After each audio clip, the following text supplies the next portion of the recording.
Hi everyone, I just wanted to make a quick video about a problem we had with our Atwood furnace on our 2018 25 FB Airstream. The problem we had was the fan would kick on, but then it would never ignite. It would never even try to ignite. And we had an RV service guy come out a couple of times, fix something different that was unrelated, and thought maybe it was the problem, but it wasn't. I ended up talking to a mobile service guy in Denver, and he gave me this idea that it might have just been a dirty sail switch. So very simple thing to do. I'm not a RV service person, so kind of do this at your own risk. It's very simple, and it could save you a lot of money if this is the same problem. Some of the tools you're going to need are a Phillips head screwdriver, actually a number 1 and a number 2. You just want two different sizes because there's two different size bolts for these, or screws, and some air in a can to blow off the sail switch. So the first thing I do is I get my number 2 Phillips head, and I take these 4 screws out that hold the intake and blower vent. I can't think of the words. So I take these 4. These are shorter screws. So I take these off first, and I put them aside on my tray, and I keep all the screws separate. Then you're going to want to take the 6 holding the panel on. You're going to take those off. One of them's hidden underneath the exhaust and intake. You'll see that when I get it off. A couple of these screws just like to stay in place. As long as you kind of keep an eye on them, they're usually okay. Seems like those 2 are always the ones that stand for me.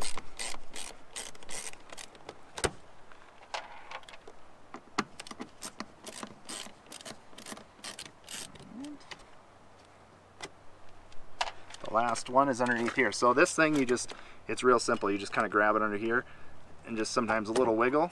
I wiggle it out about, I don't know, maybe an inch or so. Probably an inch and a half. And the last screw is just underneath here. It's the tricky one. Oops. Make sure that panel doesn't fall off when you do it. Oop, there goes my screw. Alright.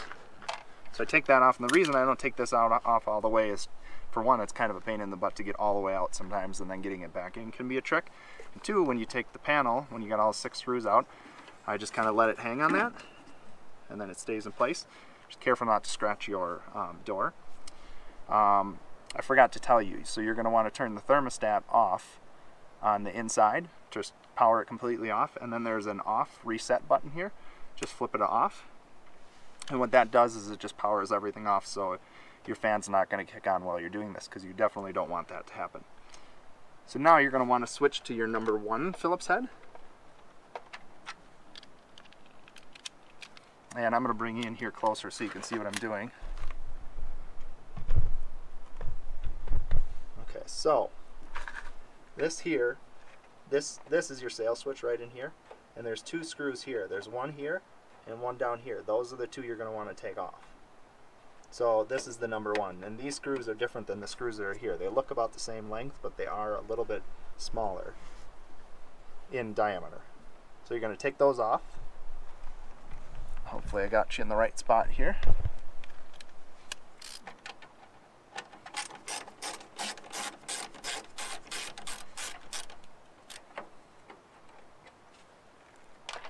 And keep those 2 separate, because they really do look very similar to the ones that hold the panel on, but they are just slightly narrower. So then be careful with this when you get that last screw out. Just kind of hold that in place, and I'll show you this again.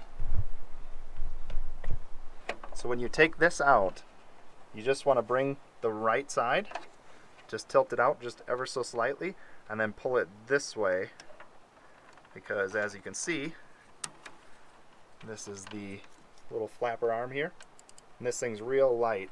But all it is when the fan kicks on, the air hits it, and it closes that, and then that sends a signal to say that they're ready to, it's ready to ignite. So it'll send the gas, and then it'll try sparking.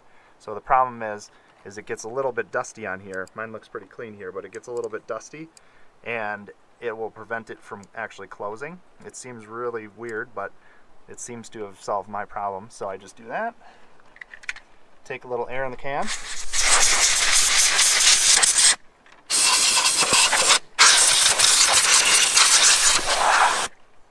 I usually blow more stuff off since I have it open. But then you just reinstall it. Oh, and then I'll actuate it a couple times just to make sure nothing's sticky. And then you put it back in. You want to make sure you're not bending anything, so you put it in and get your holes lined up so I can see through to both of my threaded screw, where the threaded screws go. That doesn't make sense, but you know what I mean. And then you want to get your 2 screws, the ones that came out of there, ones that are slightly smaller in diameter. So you want to make sure it's lined up just right, and then these should go in easy. And you got to be careful because it's just a plastic fan shroud, so it'd be very easy to strip these out. So I just get one started, and then I line up the other. And you can see how easy these go in. You really shouldn't have any more trouble than that. And then when I get it tight, I just take a couple fingers and I go about as far as I feel that it's tight. You don't need to over tighten because you can strip it out real easy. Same thing with that. Okay, at that point, you don't want to forget to put the switch back to reset, because if you forget this and you try powering on in the inside, it won't send power and it'll think that there's something wrong. So it's cut off power to this. So you just want to put it back to reset. And then, just like you took the panel off, put that back on. I'm going to go back to my number 2 Phillips head.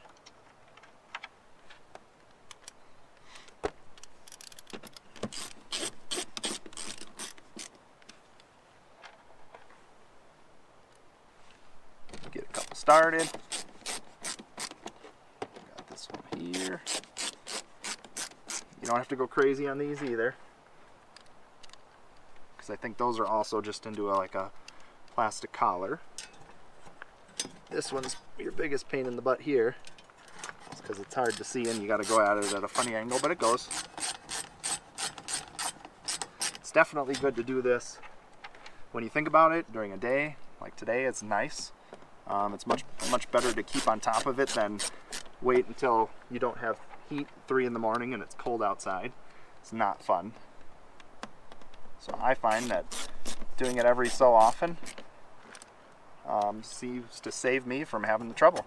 So then this just goes back in, just kind of wiggle it, and then straight in, line up your holes, and same thing. Just screw these in.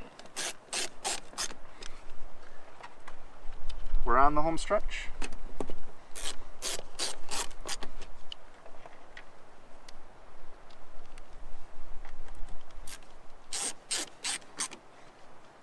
And last one. Doesn't take long, and it's real easy, but that's about it. So I would say if you are having the same sort of problem, maybe check your sail switch and see if it's dirty.